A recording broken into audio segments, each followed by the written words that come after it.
क्या नहीं हुआ? सब लोग बोल रहे नहीं चालू है। तो 30 सेकंड हो गए ना, तब तूने तभी चालू किया था ना, कि अभी चालू किया?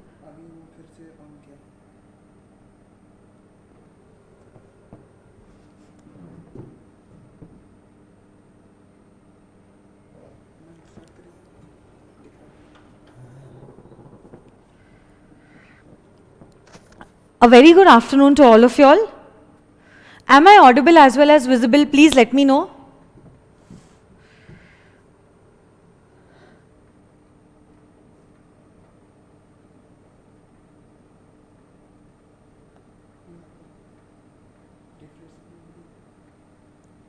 You are live on economics. ऐसे बता रहे। बता, प्रसाद से बात करा।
Class at the rate 135.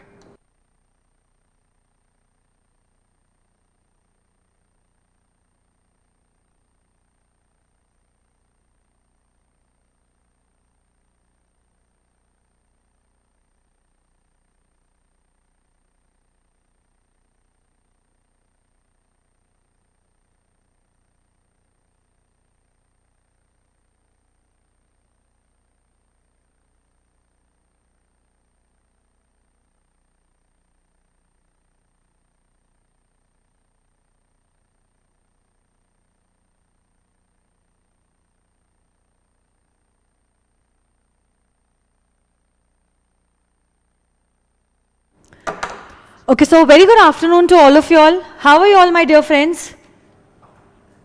So I think now the lecture is audible as well as visible on the law tab. So yes, everything is perfect. Lancy, Nandini, Komal, सबने perfect कह दिया है. Mangalam, Snehal, okay. So now if everything is perfect, let us begin with this particular lecture. But now, before starting with the new topic, let me revise whatever I have done till now. We have started with the Indian Contract Act 1872. Indian Contract Act 1872. What do you mean by the word contract? तो आप जानते हो, an agreement enforceable by law is a contract. An agreement enforceable by law is a contract. What do you mean by an agreement? Offer plus acceptance is an agreement. Offer plus acceptance means an agreement. और यही agreement अगर enforceable है by law, means there is a legal obligation, then my dear friends, this agreement becomes a contract. Agreement wider term, whereas contract is a narrower term. Every contract has an agreement, but every agreement may not have a contract. Yesterday we started with the essential elements of a valid contract. इसी essential elements के लिए पहले तो हमने general points देखे हैं, और ये general points कहते हैं कोई भी contract बनने के लिए कम से कम लगते हैं आप लोगों को 2 parties. जी हाँ, कोई भी contract बनने के लिए you require at least 2 parties. यही जो 2 parties है, they should be having the intention to create a legal obligation. यही 2 parties जो है, they should be having the intention to create a legal obligation. There are certain kinds of contracts in which certain technical requirements are necessary. अगर आपका वो type का contract है, जैसे कि आपने इमूवेबल प्रॉपर्टी को खरीदा है, बेचा है, तो आपको कंपल्सरी ये कॉन्ट्रैक्ट को राइटिंग में करना जरूरी है. It should be signed, it should be dated, it should be stamped, it should be registered. तो ये कुछ टेक्निकल रिक्वायरमेंट्स है. अगर आपका वैसा टाइप का कॉन्ट्रैक्ट है, आपको भी वो टेक्निकल रिक्वायरमेंट्स को पूरा करना जरूरी है. Along with that, your contract should be possible of being performed and the meaning shall be certain. इसके अलावा my dear friends, section number 10 जो है, section number 10 also gives us certain essential elements of a valid contract, starting with the first point which says कोई भी contract बनने के लिए agreement का होना जरूरी है. And agreement would constitute of 2 elements, offer plus and acceptance. Free consent आज मैं पढ़ाने वाली हूं, बट मैंने बाकी के पॉइंट्स पढ़ाए थे, जैसे कि कैपेसिटी ऑफ द पार्टीज. कोई भी कॉन्ट्रैक्ट वैलिड होने के लिए क्या पार्टीज के बीच में कैपेसिटी टू कॉन्ट्रैक्ट होना जरूरी है? कब माना जाएगा that you have the capacity to enter into a contract? Come on, can you tell me when will it be considered that you have the legal ability to enter into a contract? If you are a major, you are having a sound mind, and if you are not disqualified by law, you will be able to enter into a contract. कोई भी contract बनने के लिए क्या consideration का होना जरूरी है? जी हाँ, कंसिडरेशन मतलब क्या? Something in return. इसी का लैटिन वर्ड है क्विड प्रो क्यो.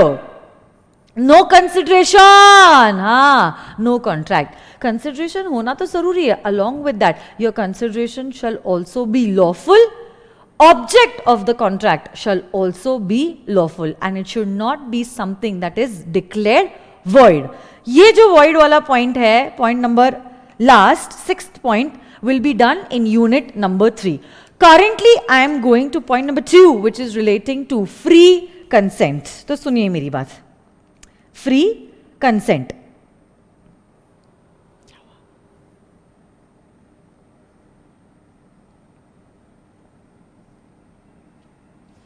Indian Contract Act.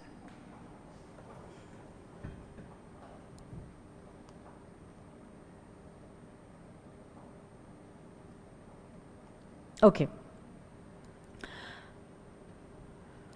First of all, let me tell you, now everyone has to suspend whatever you all are doing.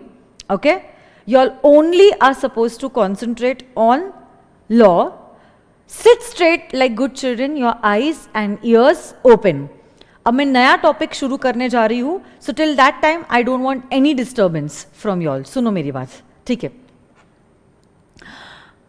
पहली बात तो, जब कभी भी कोई भी कॉन्ट्रैक्ट आपको वैलिड चाहिए, both the parties should think about the same thing in the same sense at the same time. वापस से, both the parties should think about the same thing in the same sense at the same time. इसी को हम लोग Latin में कहते हैं consensus ad idiom. इसी को हम क्या कहते हैं? consensus ad idiom. Means both the parties to the contract should think about the same thing in the same sense at the same time. अगर मीटिंग ऑफ माइंड्स नहीं है, इसको शॉर्ट में हम लोग कह सकते हैं लेमैन लैंग्वेज में मीटिंग ऑफ माइंड्स. अगर आपकी मीटिंग ऑफ माइंड्स नहीं है, then your contract can not be valid. अब देखो, दोनों भी parties are thinking about the same thing in the same sense at the same time, but along with that act says what we also require is the free consent of both the parties. आप अगर गौर फरमाओगे, इस शब्द में दो चीजें involve है. इस शब्द में दो चीजें इन्वॉल्व है. पहली बात तो, the contracting parties must give their consent. The contracting parties must give their consent. Consent मतलब मंजूरी. और कंसेंट के साथ साथ एक्ट ये भी कहती है their consent should be free. Their consent should be free. तो पहली बात तो वी वॉन्ट देयर कंसेंट, और कंसेंट के साथ साथ हम कह रहे हैं उनका कंसेंट हमें फ्री भी चाहिए। अब सवाल ये उठता है, ma'am, oh ma'am, what do you mean by free consent? What do you mean by free consent? अब एक्ट कहती है any consent that you got, any consent that you got which is not caused bye,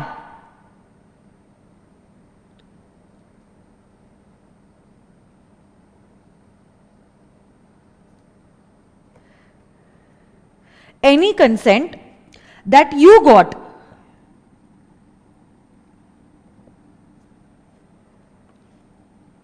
which is not caused by, क्या आप लोग बोल सकते हो which is not caused by? 5 things. What are these 5 things? Can you all answer me?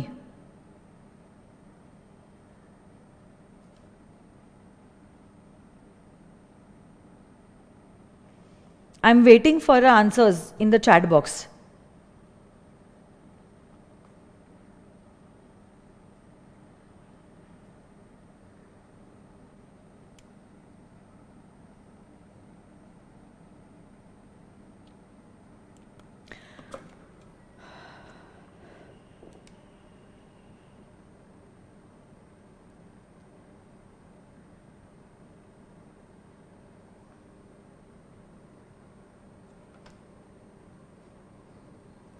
Very good, राशि ने सबसे सही जवाब दिया है, when your consent is not caused by coercion, undue influence, fraud, misrepresentation and mistake, it will be considered as if your consent is a free consent. कुछ बच्चों ने कोअर्शन लिखा है, कुछ बच्चों ने अनड्यू इन्फ्लुएंस लिखा है, किसी ने मिसरिप्रेजेंटेशन लिखा है, किसी ने मिस्टेक लिखा है, but let me tell you the complete correct answer would be, act के हिसाब से माना जाएगा कि आपका कंसेंट फ्री है if it is not caused by coercion, undue influence, fraud, misrepresentation and mistake. So basically there are 5 terms that you need to know, और इन्हीं 5 चीजों के बारे में हम लोग अब देखने वाले हैं, starting with the first point and that is coercion. Okay, what do you mean by coercion? Let me give you a brief introduction about this topic. Physical pressure create करना, फिजिकल प्रेशर क्रिएट करना means coercion. तो जैसे कि से for example gun point में किसी ने आपको मजबूर किया है कि आपका ये जो घर है उसके नाम पे कर दे. अब यहां पे आपने कंसेंट तो दिया है क्योंकि आप कह रहे हो घर चले जाए चलेगा, जान नहीं जानी चाहिए. यहां पे आपने कंसेंट तो दिया है, कंसेंट देना मतलब मंजूरी देना, हाँ बोलना टू दैट पर्टिकुलर कॉन्ट्रैक्ट. आपने हाँ तो कह दिया है क्योंकि आप डरे हुए हो, आपको लग रहा है अगर ये मेरी जान ले लेगा तो अब क्या करूंगा मैं प्रॉपर्टी का, प्रॉपर्टी चले जाए चलेगा बट जान नहीं जानी चाहिए. आपने हाँ कह दिया है उसे कि जी हाँ आप ले लो मेरा घर, मुझे कोई प्रॉब्लम नहीं, मुझे कोई एतराज नहीं है, बट यहां पे आपका कंसेंट फ्री नहीं था. It was under some physical pressure. Gun point पे उसने आपको थ्रेटन किया कि हे मिस्टर, अगर आपने ये घर मेरे नाम पे नहीं किया मैं आपको मार दूंगा, जान ले लूंगा मैं आपकी, फिर देखते हैं क्या होगा. अब ऐसे केस में आपने कंसेंट दिया है, आपने कंसेंट दिया है, बट यहां पे आपका कंसेंट फ्री नहीं है.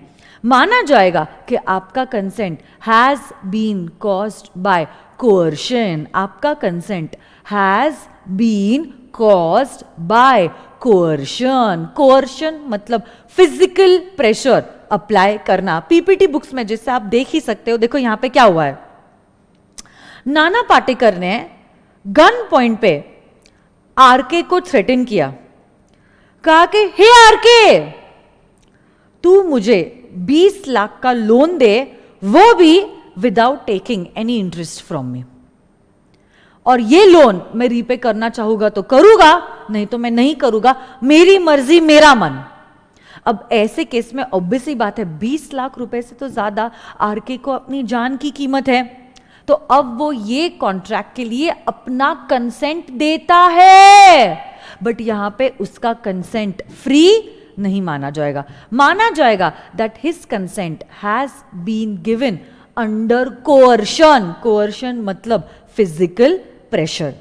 ऐसे कॉन्ट्रैक्ट्स जहां पे आपका कंसेंट फ्री नहीं होता है, ये कॉन्ट्रैक्ट्स वैलिड नहीं होते हैं। आगे मैं आपको पढ़ाने वाली हूं, आज ही मैं आपको पढ़ाने वाली हूं, these contracts are actually voidable in nature. But now what we are looking under section number 10 are essentials of a valid contract. So we want valid contract के essentials. तो उसके हिसाब से अगर देखा जाए, हम कह सकते हैं any contract that is caused under coercion, undue influence, fraud, misrepresentation or mistake cannot be considered as valid contracts. तो यहां पे इस एग्जाम्पल में ये कॉन्ट्रैक्ट को हम वैलिड नहीं मान सकते हैं। यहां पे इस एग्जाम्पल में हम कॉन्ट्रैक्ट को वैलिड नहीं मान सकते हैं। Yes, such contracts are voidable. कुछ बच्चों ने जवाब दिया है, जैसे कि शुभम ने, गौरव ने, निशांत ने, श्याम ने, दिव्यांशु ने, रिकी ने, प्रियल ने। Very good my dear friends. Yes, these contracts are voidable, agreed, but I am assuming that आपको voidable का concept नहीं पता है, इसीलिए मैं आपके बेसिक से इस टॉपिक को लेके जा रही हूं। such contracts are not valid, they are not valid, agreed they are voidable, but वो मैं आपको बाद में सिखाऊंगी। currently इतना समझ लो, these contracts are not valid in nature. Why? Because these contracts were created under coercion. These contracts were created under coercion. These contracts were created under coercion. तो सबसे पहला टर्म जो हमने देखा है वो है coercion. सब लोग मेरे साथ बोलो तो क्या है ये टर्म? coercion. coercion मतलब whenever you are applying physical pressure in order to get the contract done is known as coercion.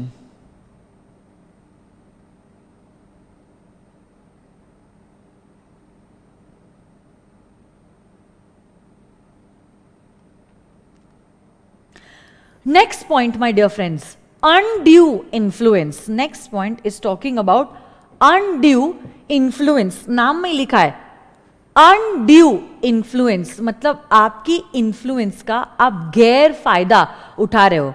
आपकी influence का आप गैर फायदा उठा रहे हो, उसी को कहते हैं as undue influence. उसी को क्या कहते हैं बोलो तो बच्चों?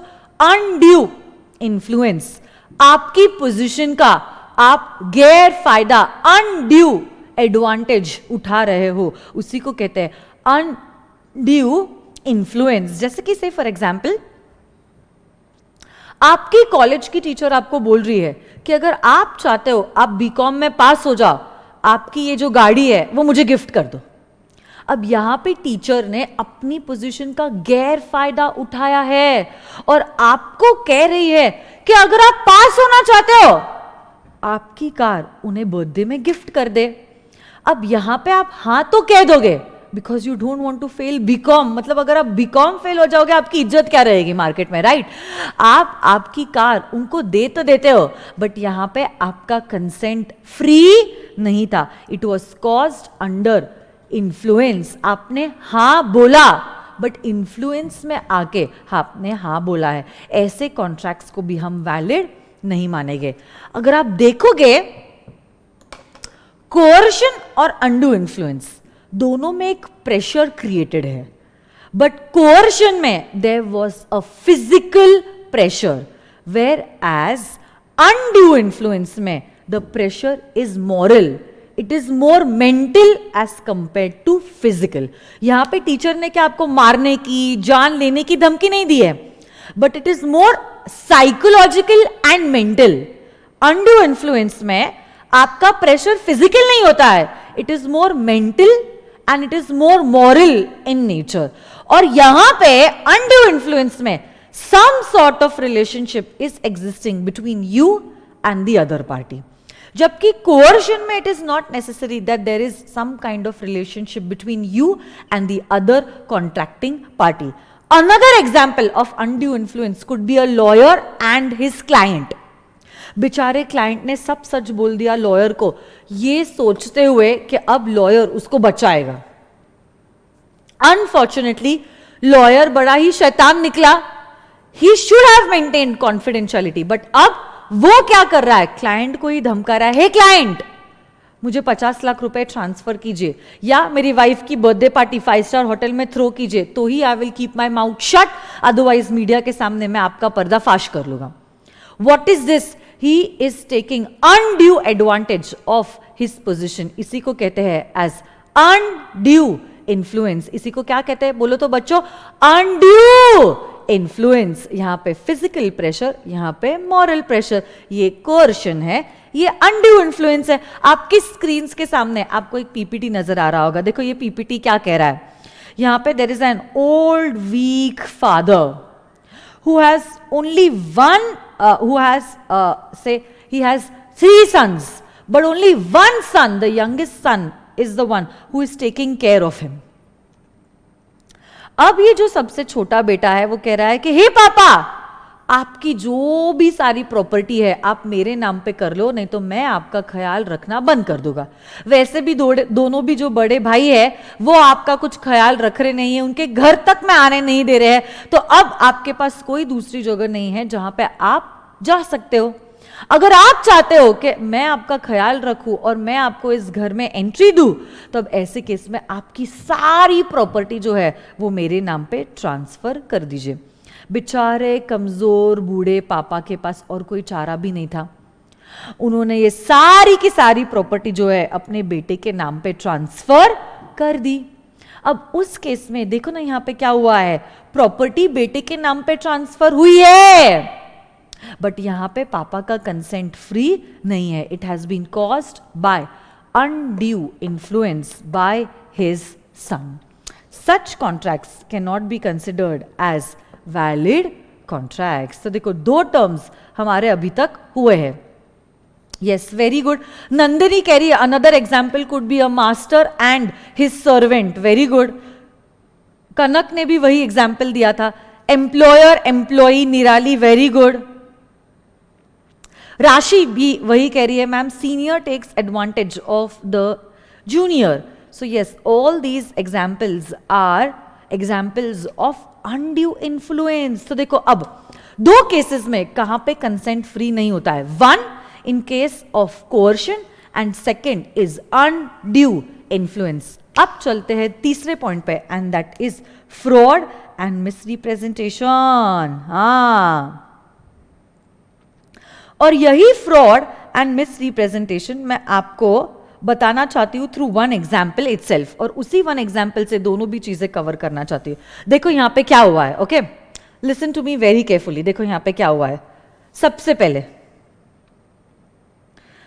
कपिल जी जो है वो आलिया के पास आते हैं और कहते हैं, हे आलिया देखो, I have this water purifier and this water purifier has 10 benefits. इसी 10 बेनिफिट्स को सच समझते हुए Alia purchase this water purifier. But जब उसने ये वाटर प्यूरिफायर खरीदा, देखो रो रही है उन्होंने. क्यों रो रही है वो? बिकॉज शी अंडरस्टूड दैट वो 10 बेनिफिट्स में से रियलिटी में this water purifier is only giving 4 benefits. 6 benefits जो है वो झूठे बताए गए थे बाय कपिल टू हर. क्या आलिया के साथ गलत हुआ है? बोलो ना मुझे, क्या आलिया के साथ गलत हुआ है? जी हां, आलिया के साथ गलत हुआ है. अब उस केस में देखो, आलिया के साथ गलत हुआ है, ये सब लोग अग्री करते हैं. आलिया के साथ गलत हुआ है, ये सब लोग अग्री करते हैं. बट नाउ अगर ये झूठी बातें जानबूझ के बोली गई थी, मतलब there is an intentional, okay, intentionally आपने किसी को झूठी बातें बोली है, तब उस केस में my dear friends it will be considered as a fraud.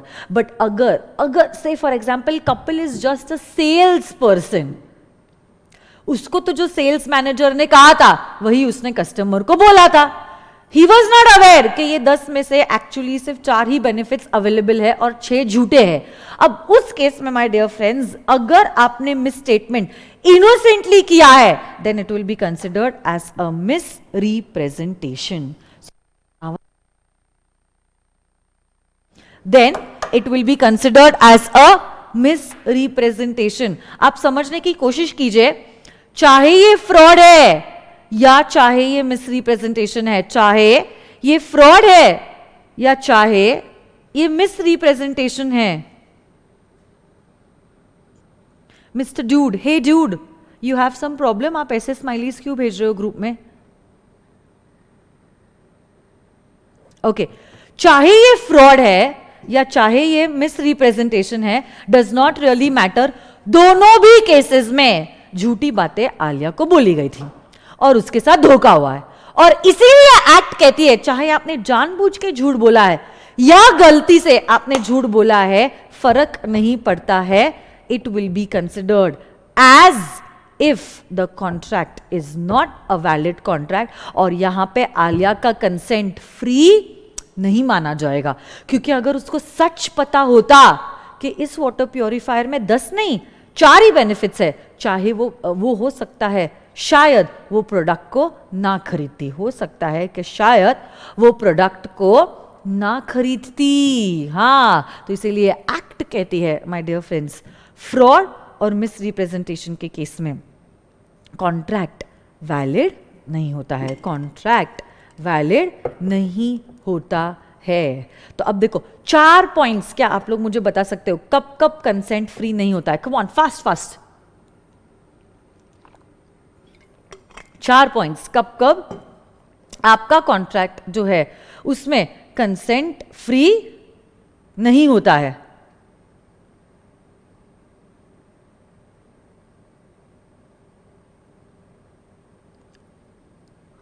कब कब आपका कंसेंट जो है वो फ्री नहीं होता है? बोलिए.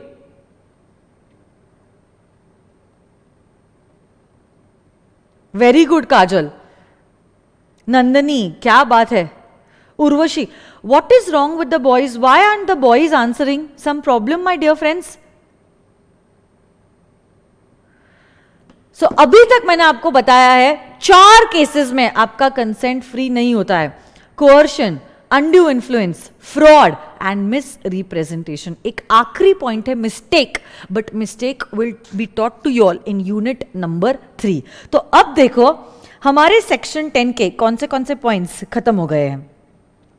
कोई भी कॉन्ट्रैक्ट वैलिड होने के लिए अग्रीमेंट का होना जरूरी है. अग्रीमेंट मतलब ऑफर प्लस एक्सेप्टेंस.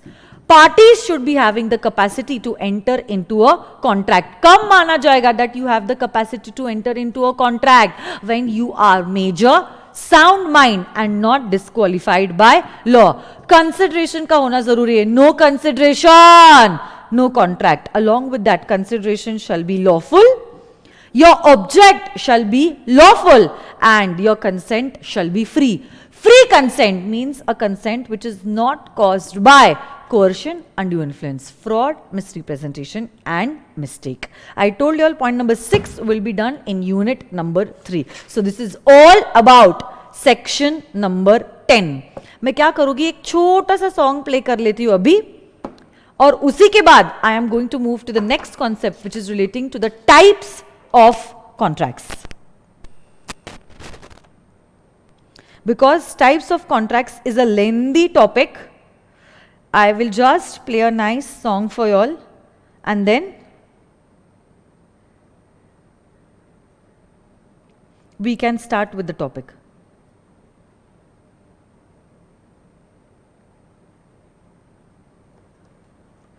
क्या आपको सॉन्ग की आवाज आ रही है?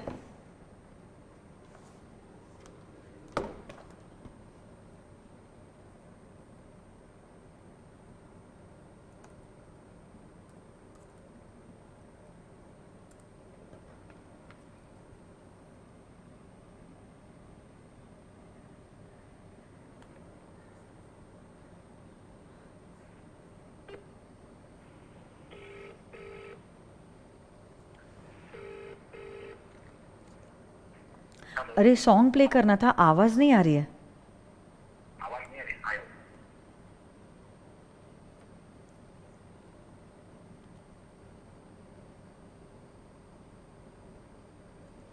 कैन यू ऑल, क्या आप लोगों को आवाज आ रही है?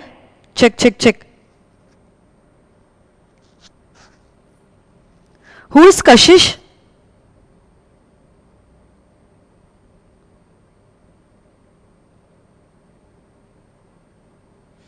I have no idea who is Kashish.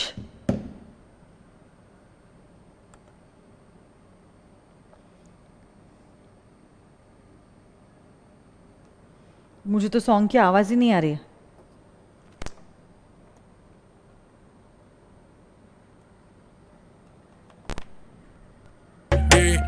They don't love a therapy. मेरे नोटी सैया जी जी जी जी जी क्यों पीते हो इतनी नी Speaker ही selected है. मेरे Suntech नोटी PVR. सैया जी जी जी जी जी क्यों पीते हो इतनी नी नी नी क्योंकि तू है चिक चिक ने सुन ना. ने तबे पीऊं इतने ने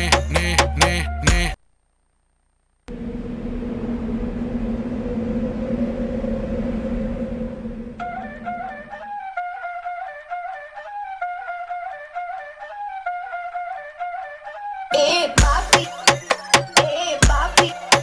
पापी पापी ए पापी पापी पापी ए पापी पापी पापी ए पापी पापी मटकाऊं मैं कमरिया धीरे धीरे धीरे धीरे सैया जी सामने बैठे जाम पीरे पीरे पीरे मटकाऊं मैं कमरिया धीरे धीरे धीरे धीरे सैया जी सामने बैठे जाम पीरे पीरे पीरे विस के मैंने थोड़ी थोड़ी पे WEE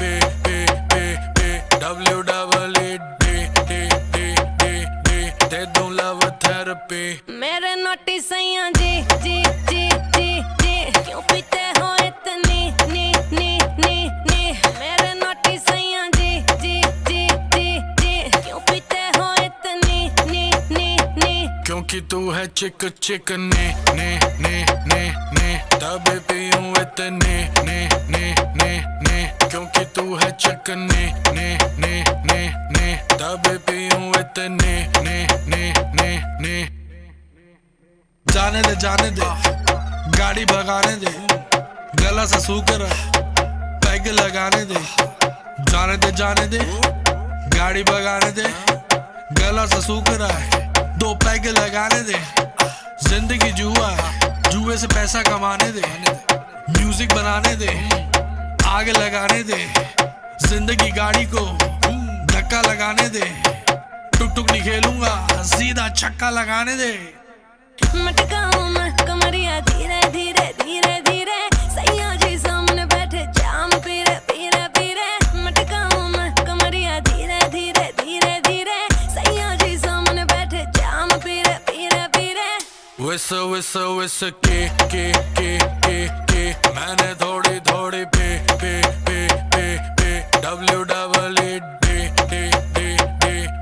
दे दूं लव थेरेपी. मेरे नोटी सैया जी जी जी जी जी क्यों पीते हो इतनी नी नी नी नी मेरे नोटी सैया जी जी जी जी जी क्यों पीते हो इतनी नी नी नी क्योंकि तू है चिक चिक ने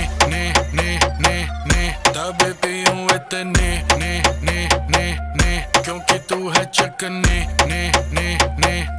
तबे पीऊं इतने ने यो हानी सिंगर सही कर रही है करती जा. मैं हूँ पापी मेरे बाप का घड़ा तू भरती जा सर पे चढ़ गई कच्ची दारू जैसी चढ़ती जा. बेबी सही कर रही है करती जा. हानी सिंगर नाचले नाचले नाचले नाचले नाचले नाचले नाचले नाचले नाचले नाचले नाचले नाचले नाचले नाचले पैक बनाने से पहले तू नाप ले पैक बनाने से पहले तू मेरे नाप नोटी ले. सैया जी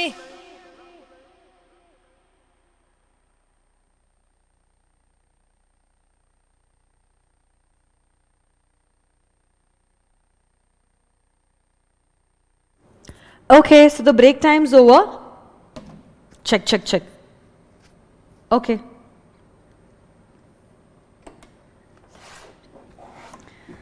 आ जाइए. on the next concept, which is relating to the types of contracts. Class रहने नहीं दे सकते बेटा, नेक्स्ट टाइम सॉन्ग रहने दूंगी बट क्लास नहीं रहने दे सकते.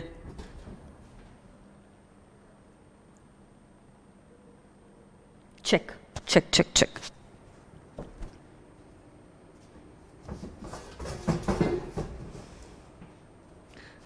ओके,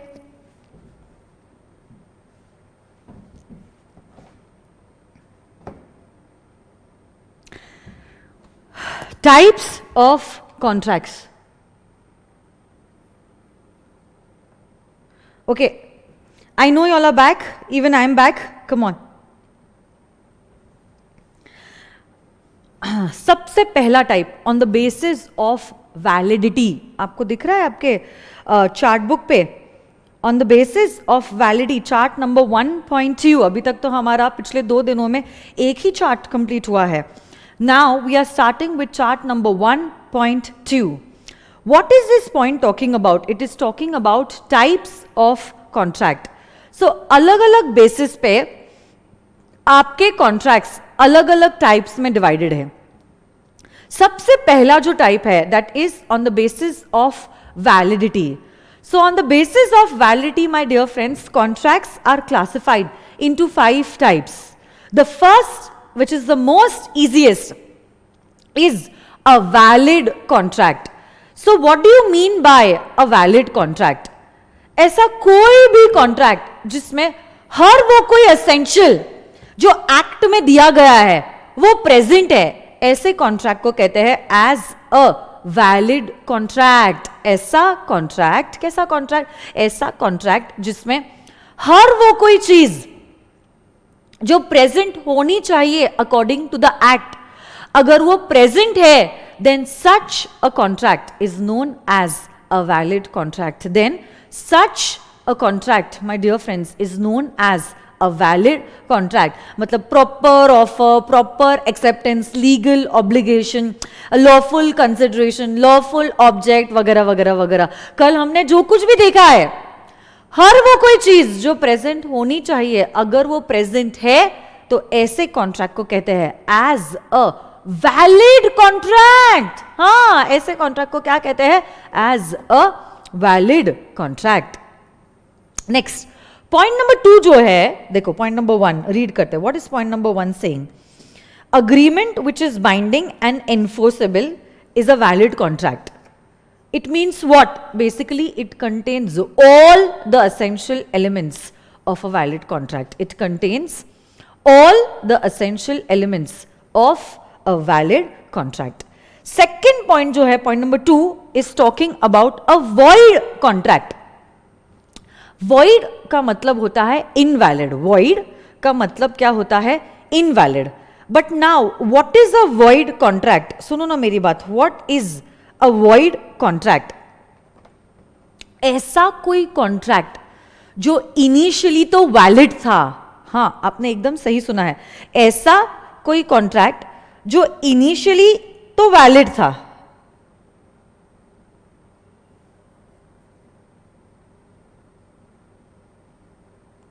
ऐसा कोई कॉन्ट्रैक्ट जो इनिशियली तो वैलिड था,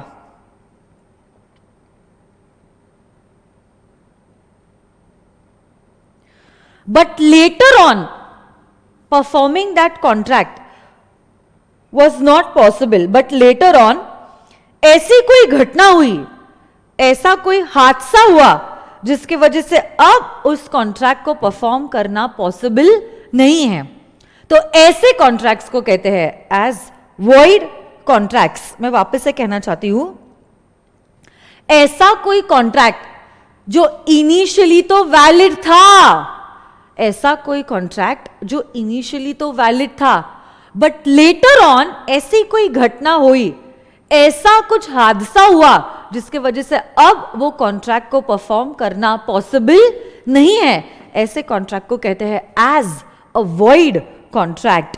सी फॉर एग्जाम्पल पर्पस, यहां पे क्या हुआ है? There are 2 parties, a buyer and a seller, और इन्हीं 2 पार्टीज के बीच में एक कॉन्ट्रैक्ट बना है to obviously buy and sell this particular house. यही कॉन्ट्रैक्ट कब बना? 1st of January. यही कॉन्ट्रैक्ट जो है ये इन दोनों पार्टीज के बीच में कब एग्जीक्यूट हुआ, कब बना, कब फॉर्म हुआ? Sorry, it was form on the 1st of January. तो 1st January को दोनों के बीच में ये कॉन्ट्रैक्ट बना कि मैं घर बेचूंगा और ये घर खरीदेगा. बट एक्चुअल में performance of the contract was to be done on the 10th of January. 1 तारीख को हम दोनों ने रिटन में अग्री कर लिया कि 10 तारीख को मैं आपको घर बेचूंगा और आप मुझसे ये घर खरीदोगे. और इसी के लिए 2 लाख का टोकन भी दिया गया था. ठीक है, तो 2 लाख का token amount was given. But actual में घर बेचा और खरीदा जाने वाला था on the 10th of January. आज क्या है? 1st of January. घर को एक्चुअली खरीदने और बेचने कब वाले हो? 10th of January को. अनफॉर्चुनेटली कॉन्ट्रैक्ट एंटर करने के बाद बट परफॉर्मेंस के पहले. अनफॉर्चुनेटली कॉन्ट्रैक्ट एंटर करने के बाद बट परफॉर्म करने के पहले एक अनहोनी घटना हो गई और घर जो है वो जल के खाक बन गया. ओके, यही घटना 7 तारीख को हुई. अब जो सब्जेक्ट मैटर से रिलेटेड हम बातें कर रहे थे खरीदने की और बेचने की, वही सब्जेक्ट मैटर डिस्ट्रॉय हो गया ना. तो क्या 10 तारीख को अब घर को बेच पाओगे या खरीद पाओगे? Is it possible of performing this contract? No, it is not possible of performing this contract. आज के डेट पे ये कॉन्ट्रैक्ट एनफोर्सेबल नहीं है. इनिशियली जब कॉन्ट्रैक्ट एंटर हुआ था तब कॉन्ट्रैक्ट को परफॉर्म करना पॉसिबल था. आज कॉन्ट्रैक्ट को परफॉर्म करना पॉसिबल नहीं है. My dear friends, such contracts are known as void contracts. ऐसे कोई कॉन्ट्रैक्ट्स जब बने थे तब वैलिड थे, बट बाद में ऐसी कोई घटना घटती है जिसके वजह से कॉन्ट्रैक्ट को परफॉर्म करना पॉसिबल नहीं है. Such contracts are known as void contracts. Such contracts are known as void contracts. So देखो, a contract basically which ceases to be enforceable. Cease हो जाना मतलब stop हो जाना, मतलब initially it was enforceable but now it is not enforceable. Such contracts are known as void contracts. Such contracts are known as void contracts. किसी ने पूछा है मैम ये 2 लाख रुपए का क्या होगा? My dear friends, according to the principles of natural justice, अब क्योंकि आपने घर नहीं दिया है और घर के बदले में जो आपको एडवांस मिला है वो आपको रिफंड करना पड़ेगा. तो यस, वेरी गुड. गौरव और गौरव, दोनों भी गौरव ने सही जवाब दिया है इस बच्चे के जवाब के लिए. श्रुति ने भी जवाब दिया है और शुभम ने भी जवाब दिया है. आप चारों भी बच्चों का जवाब बिल्कुल भी सही है. तो बेटा what will happen is this 2 lakh rupees will be returned back to the buyer. क्योंकि अगर आपने घर नहीं बेचा है आप उसका एडवांस भी अपने पास नहीं रख सकते. You will have to return this money to whom it actually belonged. So yes, simple language में अगर मुझे कहना हो, ऐसा कोई कॉन्ट्रैक्ट जो इनिशियली वैलिड था but later on it is not possible to perform such a contract. Such contracts are known as void contracts. Such contracts are known as void contracts. अब आ जाओ to the third point and that is voidable contracts. नाम में लिखा है voidable contracts. Voidable contracts. Voidable contracts. This voidable word, if you realize, is made up of 2 words. Voidable मतलब ऐसा कोई contract which is able to be void is known as a voidable contract. ऐसा कोई contract which is able to be void, which is able to be void, which is able to be void is known as a voidable contract. Which is able to be void is known as a voidable contract. आप याद कीजिए जो example मैंने आपको दिया था, कौन सा वाला एग्जाम्पल? एग्जाम्पल ऑफ, सुनो ना मेरी बात, example of Nana Patekar, okay, या तो फिर example of that old weak father and his youngest son. जहां कहीं पे भी आपका कंसेंट फ्री नहीं होता है, जहां कहीं पे भी आपका कंसेंट फ्री नहीं होता है, या तो फिर आपकी फेवरेट आलिया का एग्जाम्पल, जहां कहीं पे भी आपका कंसेंट फ्री नहीं होता है. आपका कंसेंट कब कब फ्री नहीं होता है? When your contract is caused by coercion, undue influence, fraud, misrepresentation और मिस्टेक. जहां कहीं पे भी आपका कंसेंट जो है वो फ्री नहीं है, such contracts are actually known as voidable contracts. Such contracts are actually known as voidable contracts. Such contracts are actually known as voidable contracts. Such contracts are actually known as what? Come on, tell me guys. Voidable contracts. Able to be void. क्या मतलब होता है ma'am voidable contracts का? अब देखो, जहां पे वो अग्रीव्ड फादर थे, अग्रीव मतलब बेसिकली जिनके साथ गलत हुआ है, दुखी आत्मा, ओके. तो जैसे आलिया के साथ गलत हुआ है, आरके के साथ गलत हुआ है, या तो वो ओल्ड वीक फादर के साथ गलत हुआ है. अब तब तो उन्होंने कंसेंट दे दिया, क्योंकि हो सकता है गन पॉइंट का प्रेशर था या मॉरल प्रेशर था, या से उनको लगा कि जो भी कपिल ने कहा है वो सच है. यू बिलीव्ड इन कपिल्स बातें and you bought that water purifier. बाद में आपको पता चला आपके साथ धोखा हुआ है. अब आपके पास दो ऑप्शन है. आपके पास क्या है? दो ऑप्शन है. 1, you treat the contract as void. You treat the contract as void. तो आप जाओ in the court of law और कहो, हे जज साहब देखो, इस बंदे को मैंने 20 लाख रुपए दिए हैं, but now I gave this money because I was threatened to death, कि अगर मैंने पैसा नहीं दिया तो ये मेरी जान ले लेगा.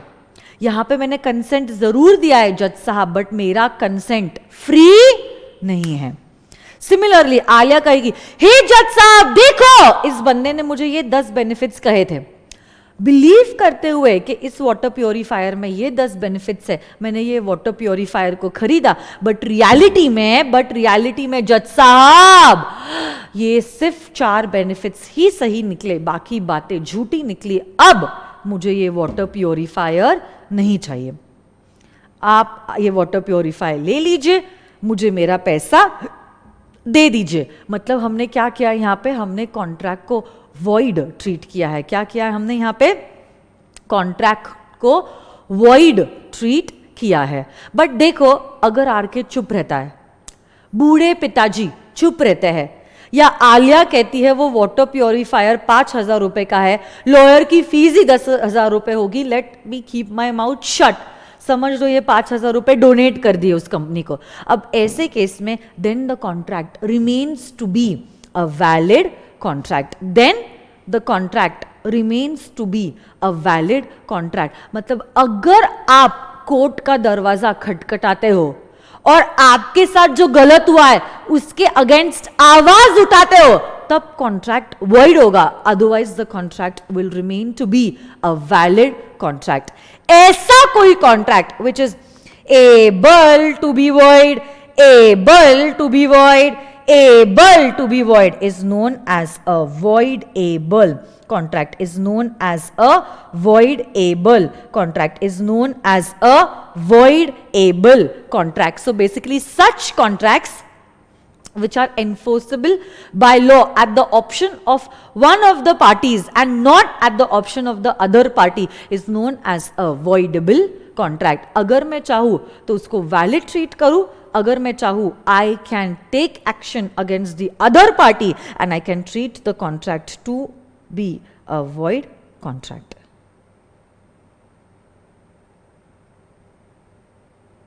Something wrong with you guys? Yes, aggrieved party जो है, अग्रीव पार्टी मतलब वो दुखी आत्मा. दुखी आत्मा मतलब जिसके साथ गलत हुआ है, जैसे कि बूढ़े पिताजी के साथ गलत हुआ है, आरके के साथ गलत हुआ है, आलिया के साथ गलत हुआ है, वो क्लाइंट के साथ गलत हुआ है, या वो मास्टर और सर्वेंट के केस में सर्वेंट के साथ गलत हुआ है, ये लोग क्या कर सकते हैं? They can take an action in the court of law. अगर उन्होंने एक्शन लिया तो कॉन्ट्रैक्ट क्या हो जाएगा? वॉइड हो जाएगा. और अगर उन्होंने एक्शन नहीं लिया, the contract will remain to be a valid contract. तो देखो, बड़े ही खूब तरीके से लॉ मेकर ने आपके लिए कोर्ट के दरवाजे खुले रखे हैं. बट अब आपका राइट है, अगर आप चाहो आप एक्सरसाइज करो, और अगर आप ना चाहो तो आप एक्सरसाइज ना करो. अगर आपने राइट को एक्सरसाइज किया, then the lawmakers are with you and will treat the contract to be void. But if you keep your mouth shut, unfortunately, even the lawmakers will not be able to help you out, and the contract will remain to be a valid contract. Such a contract is known as a voidable contract. Such a contract is known as a, come on, tell me, voidable contract. तो देखो, 3 contracts के types हमारे हो चुके हैं. Valid, ऐसा कोई contract होता है जिसमें हर वो कोई चीज जो प्रेजेंट होनी चाहिए वो प्रेजेंट है. वॉइड कॉन्ट्रैक्ट क्या होता है? A contract which ceases to be enforceable by law becomes void when it ceases to be enforceable. मतलब जब तक सारी चीजें सही थी तब तक वो वैलिड था, बट जब परफॉर्म करना इम्पॉसिबल हो जाता है तब से वो कॉन्ट्रैक्ट को वॉइड माना जाएगा. और voidable, an agreement which is enforceable by law at the option of one or more of the parties but not at the option of the other parties will be regarded as a voidable contract. जी हाँ, will be regarded as a voidable contract. Differentiation read करना आपका homework होगा, ठीक है? So you all are supposed to read the differentiation between a void contract and a voidable contract. And you have to tell me this differentiation tomorrow when I will ask you in the discussion. तो आज मैं इसके बारे में discuss नहीं कर रही हूँ, अदरवाइज मुझे पता है आप बहुत आलसी हो जाओगे और आप रीड भी नहीं करोगे, है ना? तो मैं इसके बारे में कुछ भी डिस्कस नहीं करने वाली हूँ. And tomorrow I am going to ask questions. So वही बच्चे जिन्होंने पढ़ाई की है will be in a position to give me the answers. Okay, next, 4th and 5th point, illegal contract and unenforceable contract. सुनो ना, illegal contract, एक्चुअली तो इसको कॉन्ट्रैक्ट कहना भी गलत है.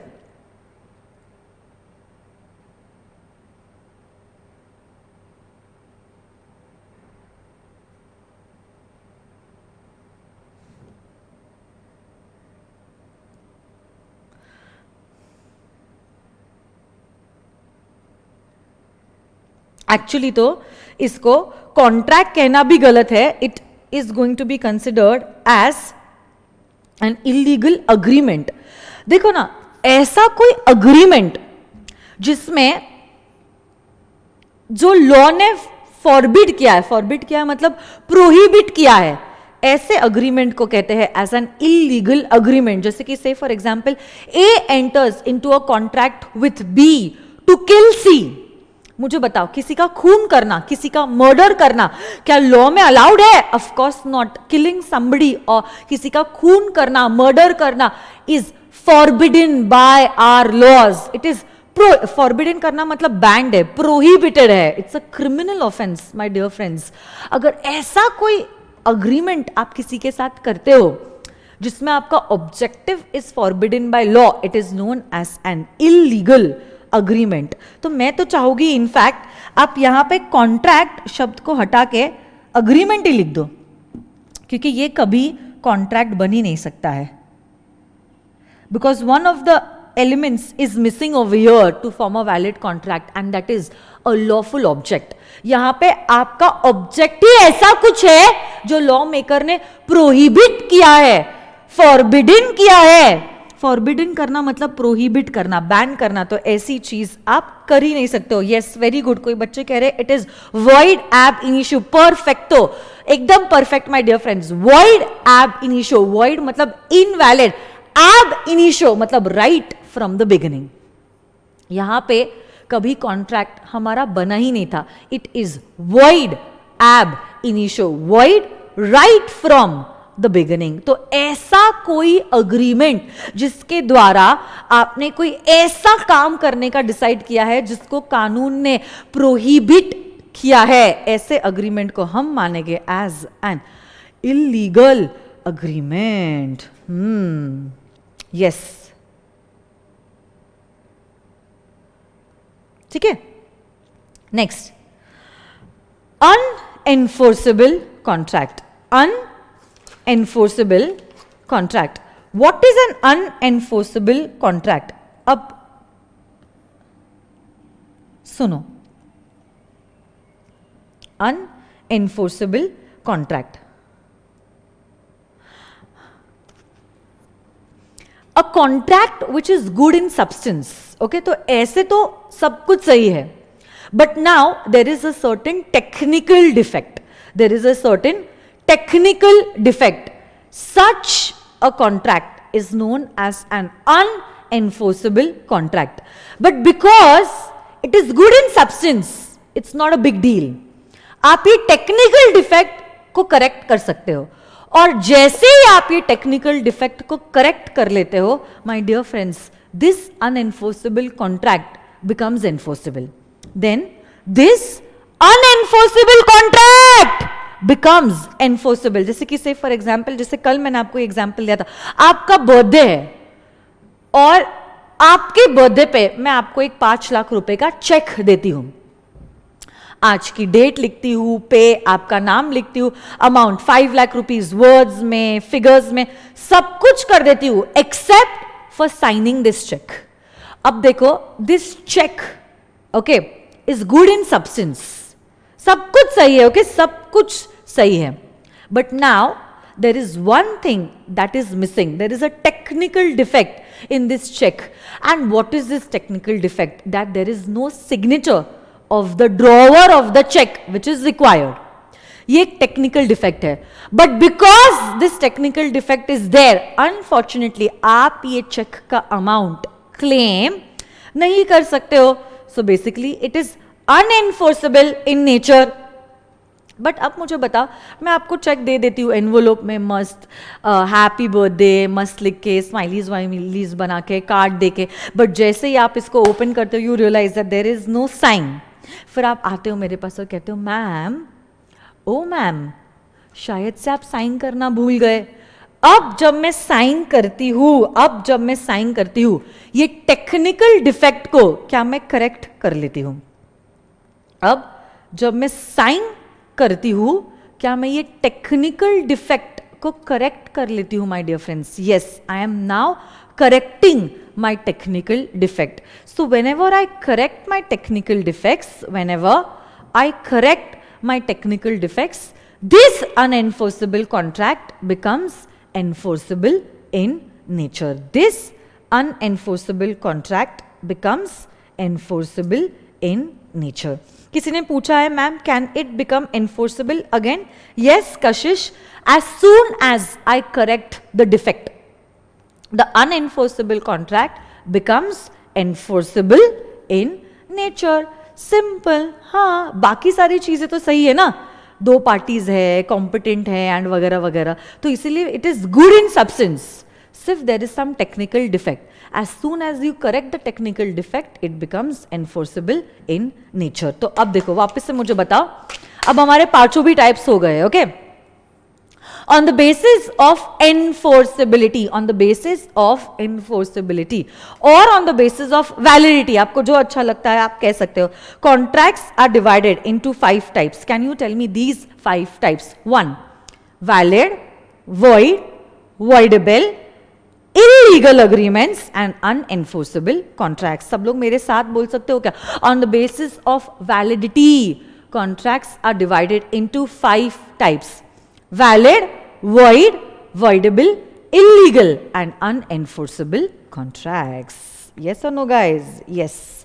और आज का आपका दूसरा होमवर्क जो है वो है to also read the differentiation between void agreement and an illegal agreement. सिर्फ मुझे लगता है आपको एक पॉइंट नहीं समझेगा, this is this point, collateral agreement, ये मैं आपको सिखाऊंगी, but apart from that all the other differentiation you are suppose to read. तो देखो आपको दो चीजें होमवर्क के लिए रीडिंग में है आज. Differentiation between a void contract and avoidable contract and differentiation between a void agreement and N illegal agreement. ठीक है. वॉइड अग्रीमेंट मतलब वॉइड एब इनिशियो, ये चीज आप जानते हो. और वॉइड कॉन्ट्रैक्ट मतलब पहले वॉइड था, अब सॉरी पहले वैलिड था, अब वो वॉइड हो चुका है.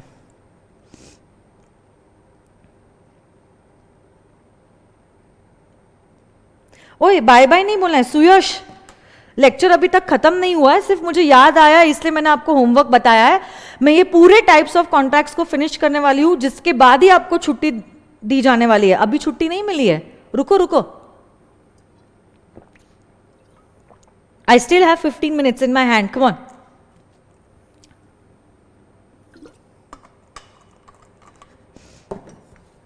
इतने आसानी से आपको नहीं छोड़ूंगी मैं, है ना. चलो आ जाओ.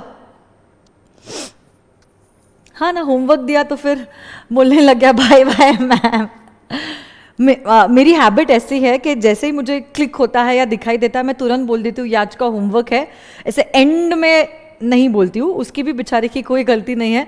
अभी तीसरा दिन तो है कि हम लोग मिले हैं, so might be you are not knowing the pattern in which I conduct the lectures. कोई बेचारा बेचारा नहीं है वो. ठीक है, आ जाइए. Next, on the basis of formation, my dear friends, contracts are divided into 5 types. On the basis of formation,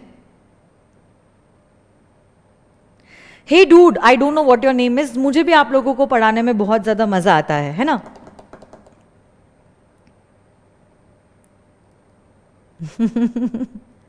अच्छा, आप लोगों को भी मेरा साथ नहीं छोड़ना है, बढ़िया है. फाइनल तक साथ में लेके जाओगे आप लोगों को. ठीक है, आ जाइए. Thank you so much Kashish, thank you. सुनो ना, on the basis of formation, company, देखो मैं कंपनी बोल रही हूं, contracts are divided into 5 types. सबसे पहला जो है, is express contract, implied contract, tacit, quasi and e contracts. एक एक करके सारे कॉन्ट्रैक्ट्स के टाइप्स हम देखते हैं. First is express contract. देखो हम कौन सा बेसिस देख रहे हैं, कॉन्ट्रैक्ट्स को फॉर्म कैसे किया जाता है, सबसे पहला जो सबसे इजीएस्ट है, and that is contracts can be formed through the express mode. अब आप कैसे एक्सप्रेस कर सकते हो, या तो आप एक्सप्रेस कर सकते हो ओरली, या तो आप एक्सप्रेस कर सकते हो इन राइटिंग. तो अगर मुझे आपको कुछ कहना है या आपको किसी को कुछ कहना है, तो या तो आप ओरली कह सकते हो या तो फिर आप इन राइटिंग कह सकते हो. तो अब जब कभी भी you have expressed the terms of the contract by words का इस्तेमाल हुआ है, then such a contract is known as an express contract. This can either be done orally और this can be done in writing. But आप लोग जानते हो बहुत बार चीजें जो होती है वो कही या लिखी नहीं जाती है, वो समझी जाती है. Right, you are all experts in that. तो अगर ऐसी बात है, बातें बोली नहीं गई है बट समझी गई है, words are not used, but आपकी हरकतों से हमें समझ में आया है कि आप क्या कहना चाहते हो. मतलब आप कॉन्ट्रैक्ट में एंटर करना चाहते हो. Such contracts are of implied nature. Such contracts are of implied nature. Such contracts are of implied nature. और इसी इम्प्लाइड नेचर के अंडर 3 टाइप्स आते हैं, implied contracts,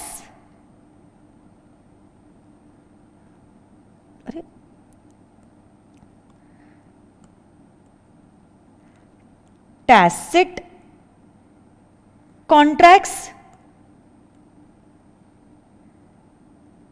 and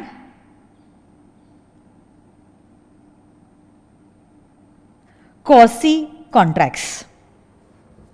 implied nature मतलब क्या, यहां पे आपने ना ही कुछ कहा है और ना ही कुछ लिखा है। जी हाँ हसन, इशारों इशारों में ही आपको सब कुछ समझ में आ गया है। बड़े बड़े एक्सपीरियंस लग रहे हो आप लोग सब।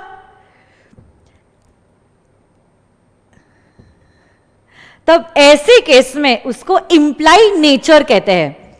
यही इम्प्लाइड नेचर 3 तरीके का हो सकता है, implied contract, tacit contract and quasi contract. Okay, यही इम्प्लाइड नेचर जो है 3 टाइप का हो सकता है, implied contract, tacit contract and quasi contract. इसको ध्यान से सुनो क्योंकि बहुत सारे बच्चे इसमें गलती करते हैं। इम्प्लाइड कॉन्ट्रैक्ट में क्या होता है, terms and conditions of the contract are not known. Terms and conditions of the contract are not known.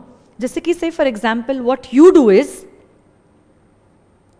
you go and sit in the rickshaw and tell the rickshaw वाला कि हे rickshaw वाला please drop me on FC road. अब ऐसे case में rickshaw वाला जब rickshaw stand पे खड़ा है, उसका ये जो बिहेवियर है in itself expresses that he is willing to take you where you want. और आप जब रिक्शा में बैठते हो, it means you have given acceptance that now you want to go to a certain place with this rickshaw wala. Okay, and then of course जैसे ही आप बैठते हो कॉन्ट्रैक्ट शुरू हो जाता है और फिर आप बोलते हो कि मुझे FC रोड छोड़ दो। Now you have no idea कि MG रोड से FC रोड पे जाने के लिए कितने पैसे लगेंगे। Terms and conditions are not known to you. Such a contract is known as an implied contract. Another example could be, आप अकेले ट्रैवल कर रहे हो पुणे से दिल्ली। ओके, अब आप दिल्ली पहुंच गए अपने घर। अब क्या हुआ, यहाँ पे आपके पास बहुत सारा लगेज था क्योंकि आप पुणे में आए थे क्लासेस करने के लिए और फेस टू फेस क्लासेस 2 महीने चलने वाली थी, तो 2 महीने का सारा सामान आप पुणे में लेके आए थे। अब दिल्ली आ गए, nobody came unfortunately to pick you up at the station. और जब कूली देखता है कि आपके पास इतना सारा सामान है और आप अकेले हो, आता है वो, okay, and he picks up your luggage and you do not deny him. अब ऐसे केस में when a coolie in a uniform is picking up your luggage, okay, and is carrying it from the railway station to, मतलब from the bogie of that railway to where the exit of the railway station is, it is an implied contract. पैसों के बारे में ना उसने बात की ना आपने बात की, terms and conditions are not known to both of you all. Such a contract is known as an implied contract. Such a contract is known as an implied contract. But where terms and conditions are known, it is known as a tacit contract. When terms and conditions are known, it is known as a tacit contract. Example, you go to an ATM, you swipe in your card, enter the PIN, enter the amount and you get the cash. तो exactly आपको पता है जब मैंने 10,000 रुपए डाला है, 10,000 रुपए मेरे बैंक अकाउंट से कम होने वाला है। समझ में आ रही है आपको बात? तो यहां पे terms and conditions are known to both the parties. Such a contract is known as a tacit contract. Students usually get confused between an implied contract and a tacit contract. याद रखना, जहां पे terms and conditions are not known, it is an implied contract, whereas where the terms and conditions are known, it is known as a tacit contract. और तीसरा हिस्सा जो है is known as a quasi contract. Those contracts which are implied by law. those contracts which are implied by law are known as quasi contracts. Those contracts which are implied by law, मतलब यहां पे दोनों parties ने आपस में एक दूसरे के साथ कॉन्ट्रैक्ट एंटर नहीं किया है, नहीं किया है, कॉन्ट्रैक्ट एंटर नहीं किया है। सिर्फ यहां पे क्या हुआ है, यहां पे कुछ ऐसा हुआ है कि कानून ने आपके ऊपर ऑब्लिगेशन डाला है कि अब आपको ये जिम्मेदारी पूरी करनी पड़ेगी। ऐसे कॉन्ट्रैक्ट्स को कहते हैं as quasi contracts. Example, you found some lost goods. When you find certain lost goods, lawmakers give you a obligation to find the true owner and return the goods to the original owner. अब ऐसे case में ये जो obligation है was implied by law and such a contract will be known as a quasi contract. जी हाँ, जहां पे एक साइड पे लॉ मेकर ने आपको ड्यूटी दी है to find the true owner of the goods, वो आपको कुछ राइट्स भी देता है, जैसे कि राइट देगा कि जितना भी खर्चा ट्रू ओनर को ढूंढने में लगा है वो खर्चा आप उस ओनर से रिकवर कर सकते हो। गेटिंग दिस और नो माय डियर फ्रेंड्स? देखो, अगर आप चाहते हो इस चार्ट को लिख सकते हो। I am giving you exactly 1 minute. Please take a stick note and write it down and you can stick it in your chart book. Come on, fast fast.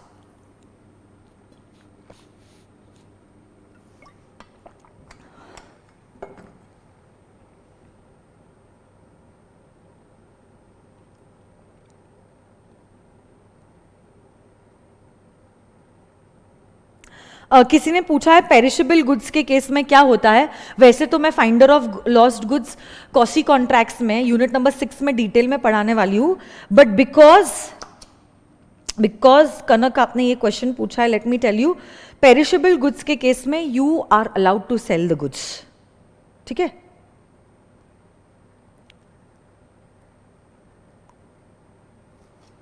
Okay, so you are done with the writing part.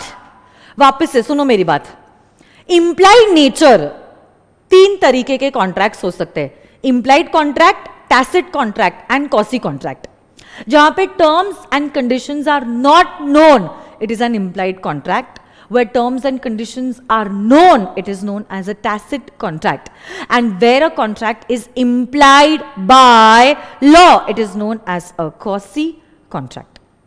अगर आपने कुछ कहा है orally या कहा है लिखकर, it is an express contract. और 5th पॉइंट जो था, that is an e contract, जो कितना इजी है, जो हम लोग इनफैक्ट एवरी डे करते हैं। Any contract that is entered by 2 parties through the electronic means is known as an e contract. जैसे कि अनफॉर्चुनेटली अभी तो नहीं पॉसिबल है, बट बुक माई शो से मूवी टिकट खरीदना, मेक माई ट्रिप से हॉलीडे की फ्लाइट टिकट्स बुक करना, अमेजोन से कुछ सामान खरीदना, या फ्लिपकार्ट से कुछ कपड़े खरीदना, या से फैक्ट्री ए ने फैक्ट्री बी के साथ कॉन्ट्रैक्ट एंटर किया है to sell and purchase raw material through emails. What are these? These are nothing but they are classic examples of e-contracts. तो बदलते वक्त के साथ हमने हमारे कानून को भी बदला है और कहा है आज के जमाने में you can enter into contracts through the electronic means also. Such contracts will be known as e contract. Simple. आइए रीड करते हैं, चलो। So on the basis of formation, first express contract. देखो क्या कहता है एक्सप्रेस कॉन्ट्रैक्ट।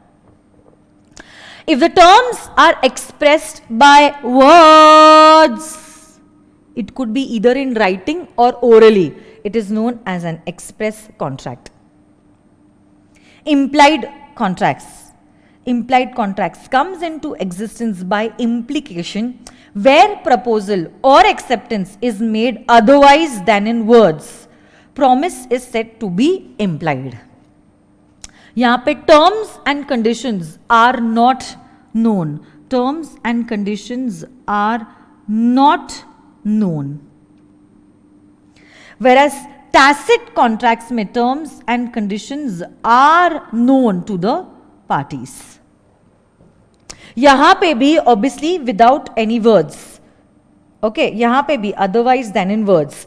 और जब लॉ कोई कॉन्ट्रैक्ट एंटर करवाता है ओके और आपको कुछ राइट्स और ऑब्लिगेशंस देता है, it is known as a quasi contract. And when two parties enter into a contract using the electronic means, it is known as a e-contract. और आज के लेक्चर का आखिरी हिस्सा जो बहुत ही इजी है, 5 मिनट है मेरे पास, and that is contracts का classification on the basis of formation.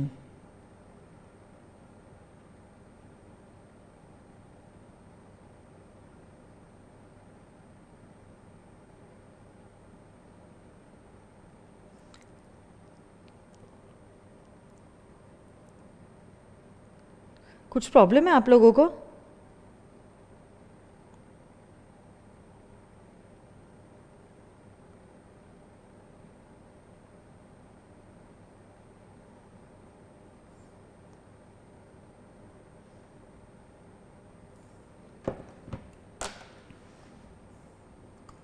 चलो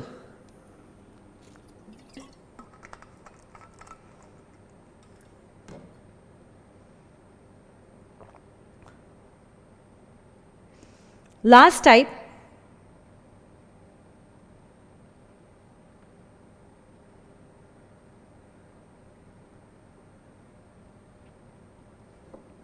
and that is on the basis of performance.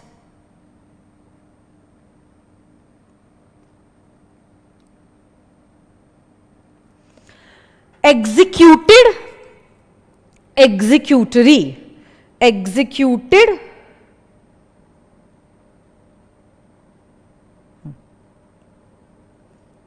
And executory.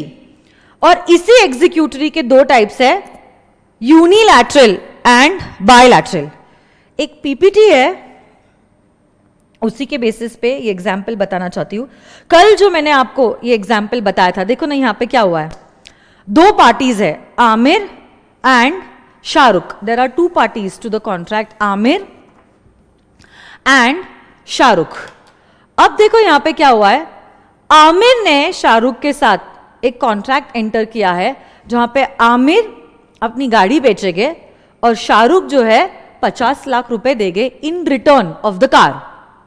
Aamir गाड़ी बेचेंगे और शाहरुख गाड़ी के बदले में पैसे देंगे. अब एक्ट कहती है दोनों भी पार्टीज ने अगर अपने ऑब्लिगेशंस पूरे कर लिए हैं, तो आमिर का ऑब्लिगेशन क्या है, बोलो ना, आमिर का ऑब्लिगेशन क्या है? आमिर की ऑब्लिगेशन है टू गिव द कार. और शाहरुख का जो ऑब्लिगेशन है that is to give the money. अब ऐसे केस में माय डियर फ्रेंड्स, ऐसे केस में अगर दोनों भी पार्टीज ने अपने ऑब्लिगेशंस पूरे कर दिए हैं, दोनों भी पार्टीज ने अपने ऑब्लिगेशंस पूरे कर दिए हैं, दोनों भी पार्टीज ने अपने ऑब्लिगेशंस पूरे कर दिए हैं. आमिर ने भी कार दे दी और शाहरुख ने भी पैसे दे दिए. Such a contract is known as an executed contract. नाम में लिखा है एग्जीक्यूटेड, एग्जीक्यूटेड, एग्जीक्यूटेड. जिसको जो परफॉर्म करना था वो उसने परफॉर्म कर लिया है. ऐसे कॉन्ट्रैक्ट्स को कहते हैं एज एग्जीक्यूटेड कॉन्ट्रैक्ट्स. ऐसे कॉन्ट्रैक्ट्स को क्या कहते हैं? Executed contract. मतलब हर एक पार्टी की जो रिस्पॉन्सिबिलिटी थी अब वो पूरी हो चुकी है. The act is done, the contract is performed. Such a contract is known as an executed contract. Aamir ने गाड़ी दे दी, शाहरुख ने पैसे दे दिए. ऐसे कॉन्ट्रैक्ट को क्या कहते हैं? Executed contract. बट अब एक्ट कहता है there is one more thing, executory, executory contract, executory contract.